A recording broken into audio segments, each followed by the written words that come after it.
Bismillahirrahmanirrahim. Assalamualaikum warahmatullahi wabarakatuh dan selamat sejahtera. Okay, ini adalah video bab 6 asid dan alkali. Okay, so kita akan masuk tajuk peneutralan lah. Okay, sebelum ni 6.1 tentang sifat-sifat asid dan alkali. So untuk video kali ini kita akan belajar tentang peneutralan. Okay, ini adalah video bab 6 part kedua. Okay, so dalam video ni ada 4 sahaja objektif pembelajaran yang kamu kena tahu. Yang pertama, kamu kena tahu tentang apakah maksud peneutralan dan pentitratan. Yang kedua, persamaan perkataan antara tindak balas asid dan alkali. Yang ketiga, tentang eksperimen peneutralan. Yang keempat, aplikasi peneutralan dalam kehidupan harian. Okey, kita pergi pada objektif kita yang pertama. Okey, objektif kita yang pertama adalah tentang maksud peneutralan dan pentitratan. Okey, peneutralan ni maksudnya tindak balas antara asid dan alkali yang menghasilkan garam dan air supaya asid dan alkali hilang sifatnya. Okey, sifat apa? Sifat apa? Kalau asid tu dia punya sifat keasidan dia lah hilang. Tu maksudnya dia dah neutral. Kalau alkali bila hilang sifat kealkaliannya, maksudnya alkali itu dah neutral. Macam mana kita nak neutralkan asid dan alkali? Asid dan alkali tu kita campurkan dalam satu bekas, dapatlah kita larutan yang neutral. Okay. Ini adalah persamaan asid dan alkali lah. Persamaan perkataan ni macam ni bentuk dia. Bila asid tambah dengan alkali, hasilnya adalah garam tambah air. Garam dan air akan terhasil dalam larutan tu. Okay. Pentitratan ni maksudnya kaedah yang kita gunakan untuk menjalankan tindak balas peneutralan. Okay, tindak balas peneutralan ni bila asid campur alkali. Itu adalah kaedah yang digunakan untuk neutralkan tu, kita gunakan kaedah pentitratan. Okay. Ini adalah objektif yang kedua. Objektif kedua ni adalah tindak balas asid dan alkali. Okey, kamu kena tahu asid dan alkali yang berbeza akan menghasilkan tindak balas yang berbeza. Okey, hasil tindak balas yang berbeza. Okay. Ini adalah tindak balas apabila kita gunakan asid hidroklorik. Asid hidroklorik kalau kita tindak balaskan dengan alkali yang nama dia natrium hidroksida, hasilnya kita akan dapat natrium klorida dan air. Okey, natrium klorida ni adalah garam.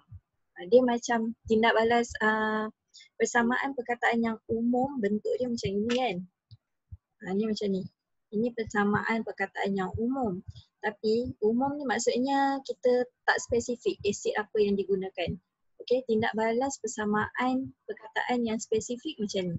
Kita dah tahu dah asid jenis apa yang kita guna.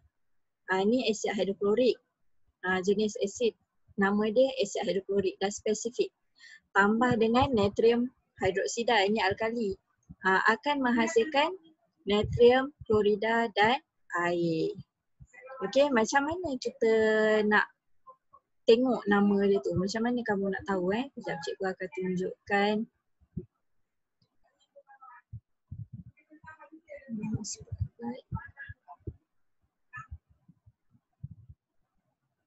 Okay, cikgu akan tunjukkan ni macam mana kamu nak tahu. Okey, contoh nama dia asid hidroklorik. Okey, hidroklorik. So nama dia kita akan ambil ni klorik. Okey, natrium klorida. So kita akan ambil nama yang depan ni.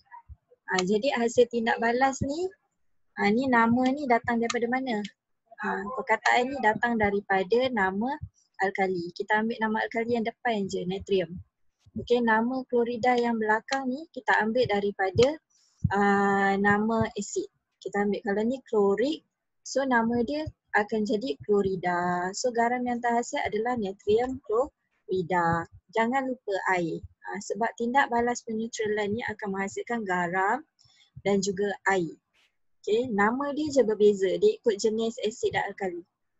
Okey, tengok yang kedua pula. Yang kedua, asid sulfurik dan juga kalsium hidroksida.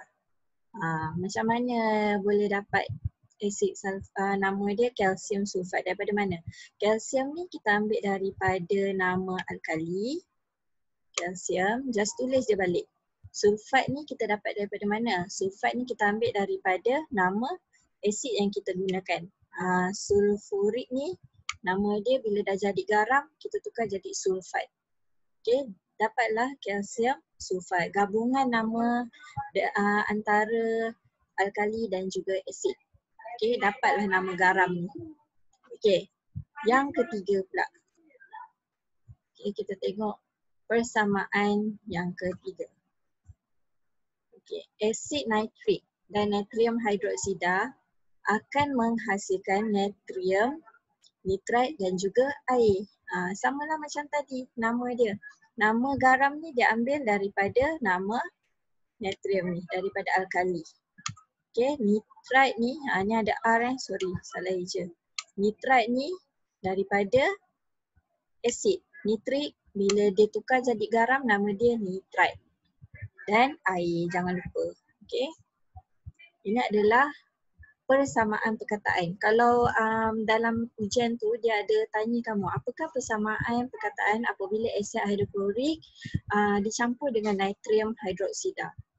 So nama dia tu kamu kena ingatlah nama depan tu diambil daripada jenis alkali. Yang belakang diambil daripada nama asid. So dapatlah nama garam ni, natrium klorida. Okey. Kita tengok pula objektif kita yang ketiga. Okey, objektif yang ketiga ni ini adalah persamaan perkataan. Okey, ini adalah eksperimen peneutralan. Okey, eksperimen peneutralan ni macam tadi. Maksud peneutralan ni adalah apabila asid dan alkali tu bertindak balas dan menghasilkan garam dan air. Bertindak balas tu bila dicampur dicampur dia akan menghasilkan tindak balas dan akan hasilkan garam dan juga air. Okey, eksperimen peneutralan ni kita akan gunakan kaedah yang dipanggil pentitratan. Okey, inilah kaedahnya. Kaedah pentitratan kalau dekat dalam makmal sains kita akan menggunakan biuret. Dalam biuret ni kita letakkan asid, apa-apa jenis asid. Okey, dalam eksperimen yang ni kita gunakan asid hidroklorik. Okey, lepas tu dekat dalam kelalang kon ni kita letakkan pula alkali. Okey, alkali yang kita gunakan larutan natrium hidroksida. Apa-apa jenis larutan alkali kamu boleh gunakan. Contohnya dalam slide sebelum ni. Lepas tu kita nak tambahkan penunjuk. Penunjuk dalam 6.1 punya video kamu dah tahu kan. Penunjuk ada macam-macam jenis. Salah satunya adalah phenolphthalein. Okey, phenolphthalein ni pun kita akan masukkan.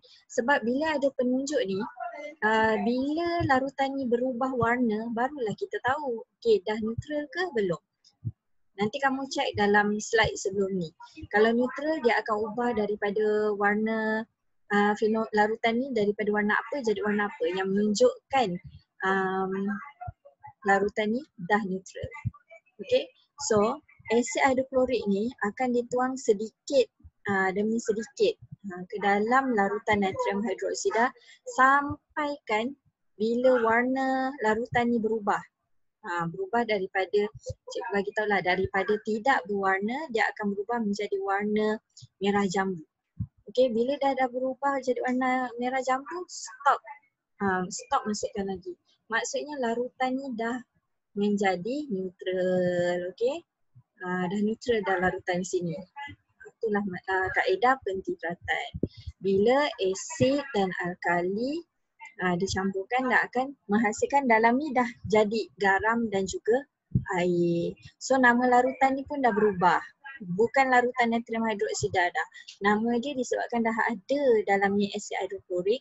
So nama dia natrium klorida tambah air. Okay. So kita pergi pada slide yang seterusnya.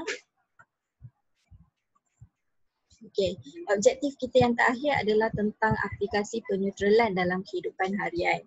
Okey, bila kita makan, sisa-sisa makanan ni akan melekat pada gigi kita. Okey, sisa-sisa makanan ni sebenarnya berasid dan boleh merosakkan gigi. So itu sebab kita gunakan berus gigi berus gigi dan juga ubat gigi. Ubat gigi ni kalau kamu belajar sebelum ni dalam video sebelum ni, ubat gigi ni adalah alkali. So kita nak neutralkan balik asid yang ada pada gigi kita tu, kita gunalah ubat gigi yang beralkali. Okey? So tengok pula aplikasi peneutralan yang kedua. Okey, ini adalah pembersih muka. Pembersih muka ni berakali. Jadi bila kita cuci muka, kulit muka kita akan kering. Tu sebab kita kena gunakan lepas cuci muka tu kena pakai toner. Toner tu, penyegar tu adalah berasid. So boleh neutralkan balik kulit muka kita. Kat rambut pula. Rambut yang sihat ni bila rambut kita ni sedikit berasid. Tapi kalau kita shampoo rambut tu untuk hilangkan kekotoran kat rambut kita kan. Jadi rambut kita akan jadi sedikit berakali. Tu sebab lepas kita shampoo rambut kena pakai terapi rambut. Supaya boleh neutralkan balik alkali yang ada pada rambut kita tu. Jadi rambut kita akan jadi lebih lembut dan sihat. Okey, selain daripada tu, kalau tanah yang berasid ni, jadi tanaman tu dia tak subur. Okey, tu sebab kita kena gunakan kapur mati. Sebab kapur mati ni sifat dia alkali. Jadi tanah yang lebih beralkali, tanaman akan jadi lebih subur.